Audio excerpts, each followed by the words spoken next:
प्रणाम dear students, how are you all. Chapter number 2 हम continue कर रहे हैं और आपको मैंने कल रिवीजन करवाया था क्वांटम नंबर का। उसके बाद आज मैं आपको सारे रूल्स करवाऊंगी for filling of electronic configuration. और उसी का बेटा बेस पे फर्स्ट रूल जो हमारा है that is the Pauli exclusion principle. First हमारा प्रिंसिपल है Pauli exclusion principle. So what is the statement of Pauli exclusion principle. According to this principle, ये बेटा एक ऑर्बिटल है, it is an orbital, it contain 2 electron. An orbital can have maximum 2 electrons but with opposite spin. बेटा एक orbital में maximum 2 ही electron आएंगे, लेकिन दोनों की स्पिन कैसी होगी, अपोजिट होगी। तो आप ये देखिए, ये मैंने बॉक्स से एक दिखाया, ये एक ऑर्बिटल है और मैंने इसमें 2 स्पिन दिखाई है, मतलब 2 इलेक्ट्रॉन की ये अलग अलग स्पिन है। इसमें से एक स्पिन तो आपकी है क्लॉकवाइज और एक स्पिन है आपकी एंटी क्लॉकवाइज। तो यही स्टेटमेंट है पाली एक्सक्लूजन प्रिंसिपल की कि एक ऑर्बिटल में मैक्सिमम 2 ही इलेक्ट्रॉन्स होंगे, लेकिन दोनों की स्पिन अपोजिट होगी। ठीक है, अब इसी को हम एक पेज पे और भी डिफाइन कर सकते हैं। No 2 electrons in an atom, no 2 electrons in an atom can have the same value of each quantum number। बेटा कोई भी एक ऑर्बिटल है, उसके ऑर्बिटल में ये 2 इलेक्ट्रॉन है, तो इस ऑर्बिटल के दोनों इलेक्ट्रॉन की वैल्यू हर एक क्वांटम नंबर में सेम नहीं रह सकती, उनकी वैल्यू डिफ़र करती है in the spin quantum number. तो कोई भी एक ऑर्बिटल है जो उसके 2 इलेक्ट्रॉन हैं, उन दोनों इलेक्ट्रॉन के सारी वैल्यू क्वांटम नंबर की सेम नहीं होंगी, वो डिफ़र कहाँ कर जाएंगे, उनकी स्पिन वैल्यू में। इसे एग्जाम्पल से आप समझें, जैसे मैंने ये लिया 4px। सो 4px क्या है, एक ऑर्बिटल है। 4px क्या है बेटा, एक ऑर्बिटल है। सो मैंने ये एक ऑर्बिटल बनाया, इसको नाम दिया 4px और मैंने इसमें ये 2 इलेक्ट्रॉन दिखाए। तो अब आप इन दोनों इलेक्ट्रॉन के लिए अलग अलग वैल्यू निकालो, n की, l की, m की और स्पिन की। सो पहले हम वैल्यू निकालते हैं n की, तो ये है 4px। तो 4px में n की वैल्यू कितनी है, 4 है। कितनी है, 4 है। अब आगे बेटा सबशेल यहाँ पर क्या है, p है। तो आपको पता है p सबशेल में l की वैल्यू क्या होती है, 1। तो वैल्यू ऑफ l यहाँ पर 1 होगी आपकी। उसके बाद आप देखो वैल्यू ऑफ m क्या होगी, तो px है, आपको पता है px में m की वैल्यू क्या होगी, +1 होगी। अगर यहाँ py होता तो -1 होता और pz में 0 होती, तो यहाँ वैल्यू क्या होगी, m की +1 होगी। और जो ये स्पिन है वो कौन सी स्पिन है, क्लॉकवाइज स्पिन है। और आपको पता है क्लॉकवाइज स्पिन में स्पिन वैल्यू कितनी होगी, +½ होगी। तो बेटा इन तीनों की वैल्यूज़ अब आप यहाँ कंपेयर करो। ये इसका दूसरा इलेक्ट्रॉन है, इसकी भी n की वैल्यू 4 ही रहेगी, यहाँ भी वैल्यू ऑफ l आपकी 1 ही होगी, यहाँ भी वैल्यू ऑफ m +1 ही होगी। लेकिन इसमें किसकी वैल्यू अलग है, स्पिन की वैल्यू अलग है। पहले में स्पिन वैल्यू थी +½ अब इसमें स्पिन वैल्यू होगी है -½ तो इन दोनों इलेक्ट्रॉन की, ये दोनों इस ऑर्बिटल के इलेक्ट्रॉन है, इनकी वैल्यू सेम थी 3 क्वांटम नंबर की, लेकिन ये दोनों की वैल्यू डिफ़र कर गई है in case off spin value. तो यही बात को एक्सप्लेन करता है पाली एक्सक्लूजन प्रिंसिपल कि जो 2 इलेक्ट्रॉन हैं किसी भी एक ऑर्बिटल के, उनकी चारों वैल्यूज़ क्वांटम नंबर की सेम नहीं हो सकती है। तो बेटा ये हमने पहला प्रिंसिपल समझा, that is Pali exclusion principal. अब इसके बाद आपकी कुछ सिंपल ट्रिक्स है, या आप ये कहो आपके सिंपल फॉर्मूलाज हैं शेल निकालने के, सबशेल निकालने के, इलेक्ट्रॉन्स निकालने के। तो सबसे पहले है उसमें नंबर ऑफ़ सबशेल निकालने का फॉर्मूला। तो ये आपको पता है नंबर ऑफ़ सबशेल किसके इक्वल होती है, n की। और आपको अब क्या करना है, नंबर ऑफ़ ऑर्बिटल्स निकालने हैं in the nth shell, in the nth shell. ठीक है, तो नंबर ऑफ़ ऑर्बिटल्स निकालने का फॉर्मूला होता है n²। नंबर ऑफ़ ऑर्बिटल्स निकालने का फॉर्मूला क्या होता है, n²। और ऑर्बिटल्स में आपको ये पता करना है कितने इलेक्ट्रॉन्स हैं। So number of electrons in the nth shell कैसे निकलेगा, ऑर्बिटल्स के डबल क्या होते हैं, हमेशा इलेक्ट्रॉन। बेटा हमेशा ऑर्बिटल्स के डबल होते हैं electron, because you know that each orbital maximum carry 2 electron. तो एक ऑर्बिटल में 2 इलेक्ट्रॉन आएंगे, तो हमेशा जो आपके ऑर्बिटल्स हैं उनसे डबल होते हैं उनके इलेक्ट्रॉन। तो इलेक्ट्रॉन निकालने का फॉर्मूला शेल में क्या हो गया, 2n²। फिर है number of orbitals in a subshell. अभी तो आपने ऑर्बिटल्स शेल में निकाले थे, अब हम किस में निकालेंगे, सब शेल में निकालेंगे। तो सब शेल में ऑर्बिटल्स निकालने का फॉर्मूला क्या होता है, 2l+1। सब शेल में ऑर्बिटल निकालने का फॉर्मूला क्या होगा, 2l+1 होगा। l आपको पता है किसको रिप्रेजेंट करता है, एज़ोमिथल क्वांटम नंबर को। और अगर मैं ये कहूँ कि नंबर ऑफ इलेक्ट्रॉन्स निकालो इन ए सब शेल, तो ये आपको पता चल ही गया है कि ऑर्बिटल्स के डबल क्या होते हैं, नंबर ऑफ इलेक्ट्रॉन्स। तो यहाँ पर हो जाएगा 2 × 2l+1। तो आप इन चारों फार्मूलाज की हेल्प से किसी भी शेल में या किसी भी सब शेल में उसके ऑर्बिटल्स और नंबर ऑफ इलेक्ट्रॉन्स निकाल सकते हो। ठीक है, तो अब बेटा कुछ एग्जाम्पल हम लेते हैं। जैसे पहला आपका है, फॉर एग्जाम्पल हमने ये मान लिया कि n = 3 है। अब n तो आपको पता है किसको शो करता है, मेन एनर्जी लेवल या मेन एनर्जी शेल को शो करता है। मतलब n आपका शो करता है प्रिंसिपल क्वांटम नंबर को। ठीक है, तो अगर n = होता है 3, तो वो शेल कौन सी होती है, m शेल होती है। अब l की वैल्यू निकालने का फॉर्मूला क्या होता है, 0 to n-1। तो ये क्या हो जाएगा, 0 to 3-1, मतलब 0 हुआ, 1 हुआ और 2 हुआ। ठीक है, अब आपको नंबर ऑफ ऑर्बिटल्स निकालनी है इन ए सब शेल। सो पहला है l = 0। अब l = 0 होगा तो ऑर्बिटल्स कैसे निकालोगे, 2l+1, तो 1 ही आएगा वो।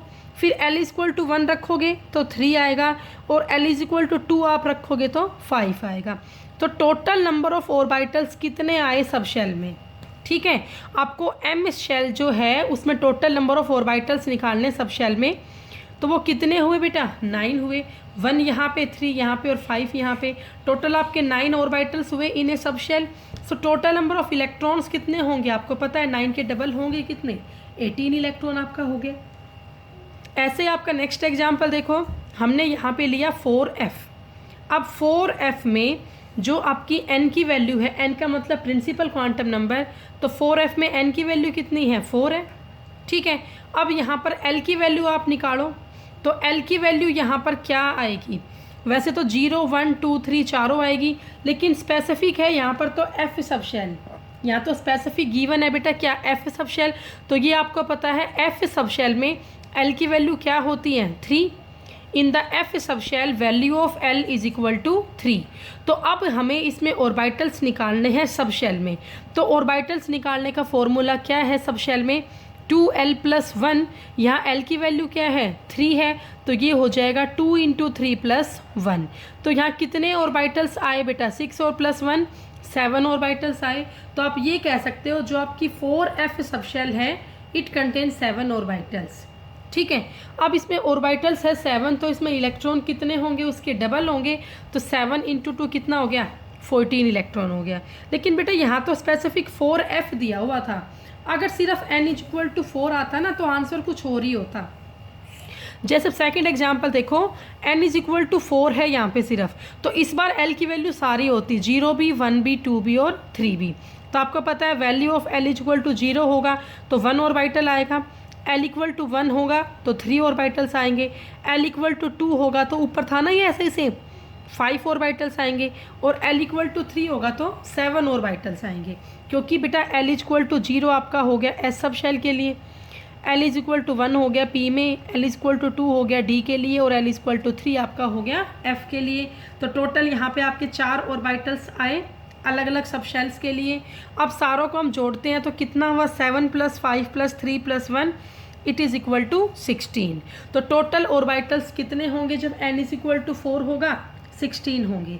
और अगर ऑर्बिटल्स है 16 तो नंबर ऑफ इलेक्ट्रॉन्स कितने होंगे, 16 के डबल।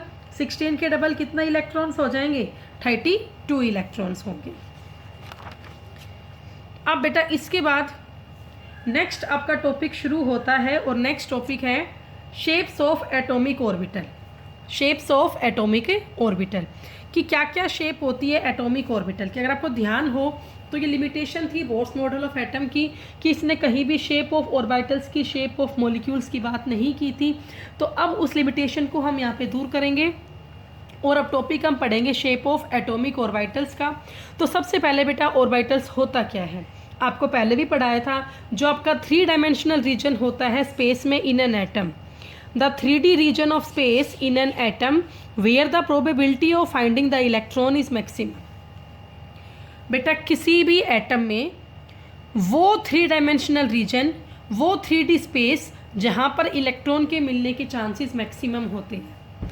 किसी भी एक एटम का वो 3D स्पेस जहाँ पर इलेक्ट्रॉन के मिलने के चांसेस मैक्सिमम होते हैं, उसी को हम बोलते हैं ऑर्बिटल्स। ओके, ऑर्बिट तो जस्ट सर्कुलर पाथ होता है अराउंड द न्यूक्लियस, लेकिन ऑर्बिटल्स क्या होता है, जो 3D स्पेस होता है around the nucleus where the probability of finding the electron is maximum. अब एक टर्म यहाँ पर है नोड। तो नोड बेटा वो इंटरमीडिएट रीजन है, मतलब बीच की वो जगह है जहाँ पर प्रोबेबिलिटी है इलेक्ट्रॉन के मिलने की वो 0 है।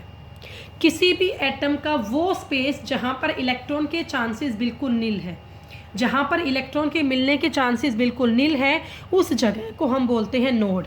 It is the intermediate region where the probability of finding the electron is 0, उसे हम बोलते हैं नोड। अब ये आपको पता है जो एटॉमिक ऑर्बिटल्स है वो 4 टाइप के हम पढ़ रहे हैं, S, P, D and F। तो चारों ऑर्बिटल्स की शेप भी क्या होगी, अलग अलग होगी। तो सबसे पहले है हमारा shape of S orbital, shape of S orbital. तो जो S ऑर्बिटल्स आपका है, they have only one orientation, they have only one orientation. अब मतलब क्या है एक ओरिएंटेशन का, कि यहाँ पर जो प्रोबेबिलिटी है इलेक्ट्रॉन के मिलने की वो आइडेंटिकल है हर एक डायरेक्शन में। कुछ ऐसा नहीं है कि ज़्यादा एक्स एक्सिस में है, वाई में है, जेड में है, हर एक डायरेक्शन के अंदर जो इलेक्ट्रॉन को मिलने की प्रोबेबिलिटी है वो आपकी इक्वल है। ठीक है, s orbitals have only one orientation, it means probability of finding the electron is identical in all the direction. और एक ओरिएंटेशन की वजह से ही, due to presence of one orientation, s orbitals are spherical in shape, these are the spherical in shape. So बेटा अब अगर orientation ही one है तो शेप तो इसकी स्फेरिकल होगी। अब बेटा मेन इसमें आता है नोड निकालना, कि आप किसी भी ऑर्बिटल्स में नोड कैसे निकालते हो। तो स्फेरिकल बेटा नोड 2 तरह की होती है, लेकिन जो एस आपका ऑर्बिटल होता है उसमें सिर्फ स्फेरिकल नोड होती है। क्यों, इसकी शेप ही कैसी, स्फेरिकल ही होती है। तो स्फेरिकल नोड निकालने का फॉर्मूला होता है n-1। क्या होता है, n-1। तो मान लो हमने पहला ऑर्बिटल लिया 1s ऑर्बिटल, तो आप ये बताओ इसमें n की वैल्यू क्या है, 1 है। यहाँ वैल्यू ऑफ n कितनी है बेटा, 1 है। तो नंबर ऑफ नोड क्या होगी, 1 - 1 0। तो आप ये कहेंगे कि 1s ऑर्बिटल में कोई भी नोड नहीं होती। तो देखिए ये आपका 1s ऑर्बिटल है, ये आपका न्यूक्लियस हो गया किसी भी एटम में, तो यहाँ पर कोई भी नोड का रीजन नहीं है। 1s orbital do not carry any node. अब नेक्स्ट है आपका 2s। तो अब आप बताओ 2s में n की वैल्यू क्या है, what is the value of n, principal quantum number. तो यहाँ पे n की वैल्यू है 2। अब अगर n की वैल्यू 2 है तो यहाँ पर आप स्फेरिकल नोड निकालो, तो स्फेरिकल नोड तो कितनी आएगी, n-1। इट मीन्स 2 - 1 कितनी नोड आई, 1 नोड आई। नोड का मतलब वो जगह जहाँ पर इलेक्ट्रॉन बिल्कुल भी नहीं मिलते। तो अगर आप शेप देख रहे हो 2s की, तो देखिए बेटा ये आपका इसका न्यूक्लियस है, ये इसका पहला ऑर्बिटल हो गया 1s का, ये इसका दूसरा ऑर्बिटल हो गया 2s का। अब जो ये बीच में खाली स्पेस है, वैकेंट स्पेस है, इस वैकेंट स्पेस को हम नोड बोलते हैं। This vacant space is called a node. तो अब आप बताओ जो 2s ऑर्बिटल है इसमें कितनी नोड है, एक ही नोड है। ठीक है, सो 2s orbital contain only 1 spherical node. अब अगर मैं बात करती हूँ 3s ऑर्बिटल की, तो 3s ऑर्बिटल में n की वैल्यू क्या होगी, 3 होगी। n की वैल्यू क्या होगी, 3n। यहाँ पर क्या है, principal quantum number, so value इसकी 3 है। तो इसमें नंबर ऑफ नोड निकालने का फॉर्मूला क्या होगा, 3 - 1। तो 3 - 1 किसके इक्वल हो गया, 2 का। तो आप क्या कहोगे, जो 3s ऑर्बिटल है it contain 2 node. 3s orbital contain से 2 स्फेरिकल नोड। तो अगर हम यहाँ पर स्ट्रक्चर बनाते हैं 3s ऑर्बिटल का, तो आप ध्यान से देखिए बेटा, ये सेंटर में न्यूक्लियस है और इसके हमने अराउंड में क्या बना रखे हैं, ऑर्बिटल्स बना रखे हैं। पहला 1s का है, फिर 2s का है और फिर 3s का है। और बीच में आप देखिए यहाँ पर 2 जगह पर वैकेंट स्पेस है, बीच में यहाँ पे 2 जगह पर वैकेंट स्पेस है। मतलब ये आप कहोगे कि जो 3s ऑर्बिटल है it contain 2 nodes. 3s orbital contain 2 nodes. तो ऐसे बेटा सिर्फ स्फेरिकल नोड ही s ऑर्बिटल में होती है। और स्फेरिकल नोड निकालने का फॉर्मूला क्या होता है, n-1। और n आपकी क्या होती है, main principal energy level, principal energy shell होती है। मीन्स n आपका यहाँ पे रिप्रेजेंट करता है प्रिंसिपल क्वांटम नंबर को। अब जो ये आपके अलग अलग ऑर्बिटल्स है, अगर मैं इसकी ऑर्डर की बात करूँ साइज और एनर्जी की, तो जितनी n की वैल्यू ज़्यादा होगी, जितनी n की वैल्यू ज़्यादा होगी उतनी ही किसी ऑर्बिटल का साइज भी बड़ा होगा और उसकी एनर्जी भी ज़्यादा होगी। तो अगर मैं कंपेयर करती हूँ 1s 2s और 3s को, तो इन तीनों में से जो आपका 3s है इसका सबसे बड़ा साइज होगा और इसकी सबसे ज़्यादा एनर्जी होगी, उससे कम होगा 2s और इससे कम होगा आपका 1s। तो बेटा इसी के साथ आपका टॉपिक पूरा हुआ शेप ऑफ s ऑर्बिटल का। कल इसी टॉपिक को हम कंटिन्यू करेंगे और कल हम डिस्कस करेंगे shape of p orbitals and d orbitals. Thank you so much, have a nice day.